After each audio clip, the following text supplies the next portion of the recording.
یہاں میں بڑے ادب سے جو پچھلے سالوں میں آپ کی خدمت میں بڑے ادب سے عرض کرتا رہا کہ مکہ مکرمہ میں، خانہ کعبہ میں، مدینہ المنورہ میں ہم سب کسی بھی مسلک سے ہمارا تعلق ہو، ایک امام کے پیچھے نماز پڑھتے ہیں، ادا کرتے ہیں۔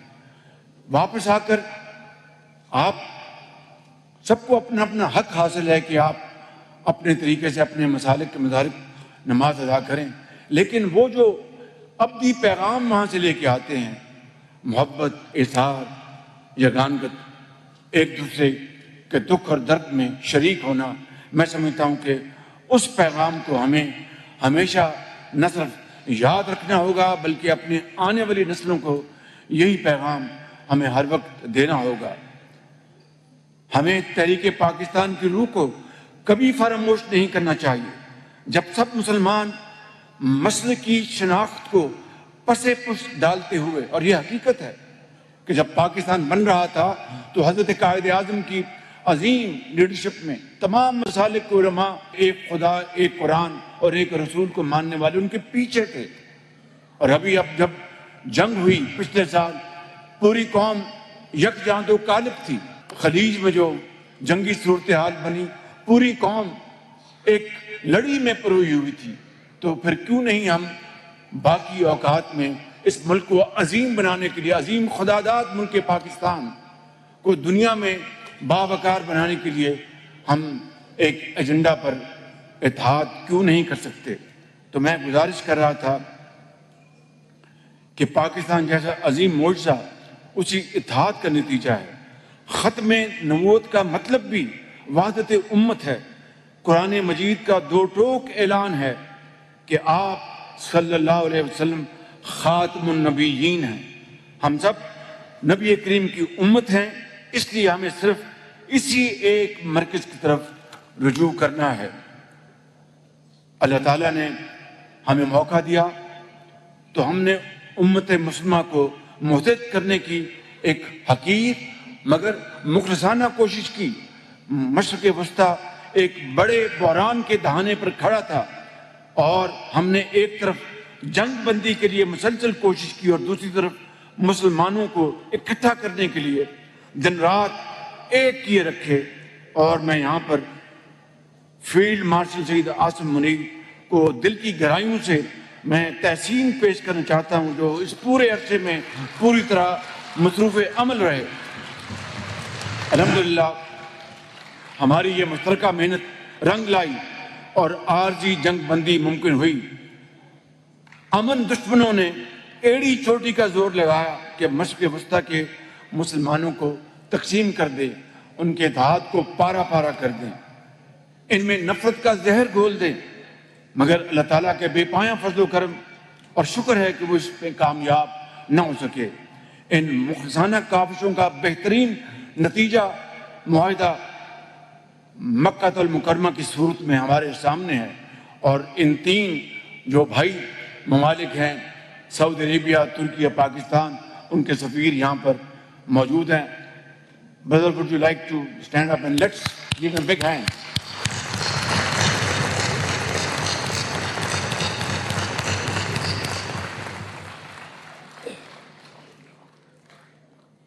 ترکی اور سعودی عرب پاکستان کے وہ ساتھی ہیں کہ جو اچھے اور برے وقتوں میں پاکستان کا انہوں نے بھرپور ساتھ دیا۔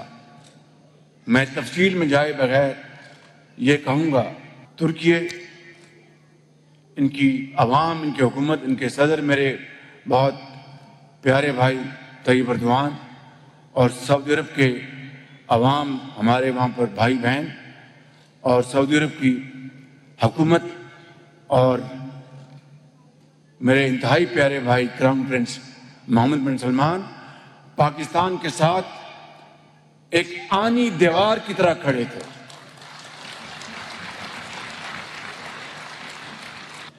میں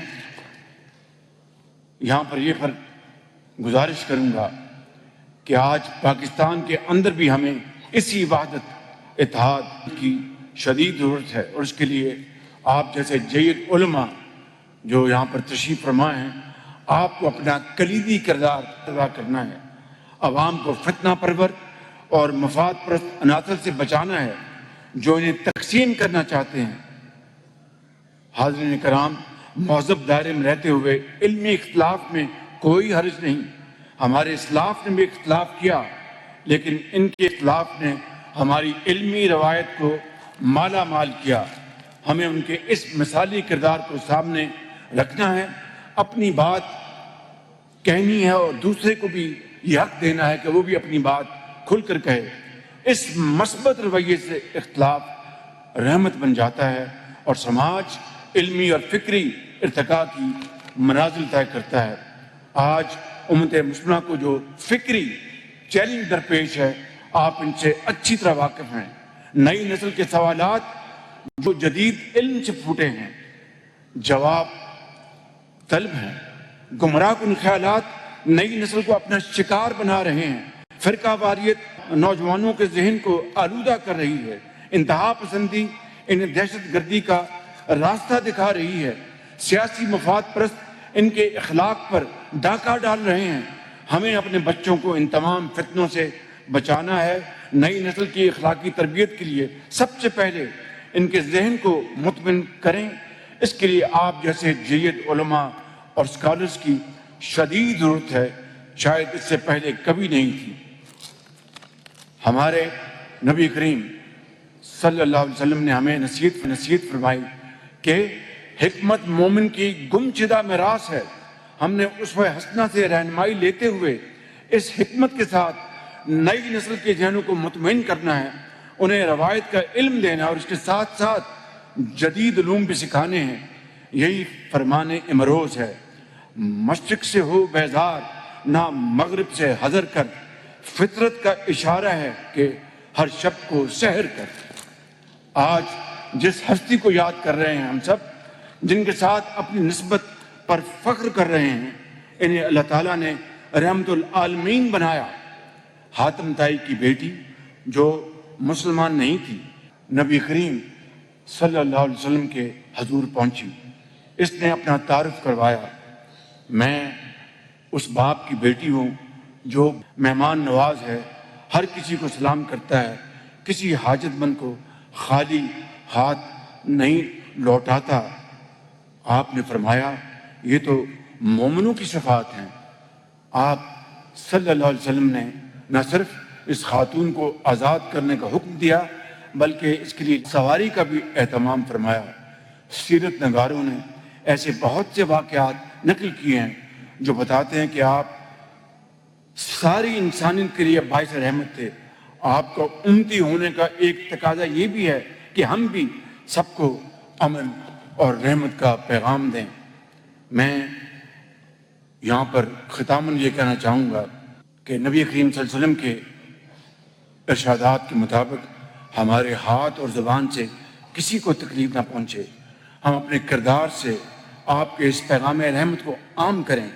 ہم دنیا کو دعوت دیں کہ آپ کی ہستی اور آپ کی تعلیمات عالمی امن کی ضمانت ہیں۔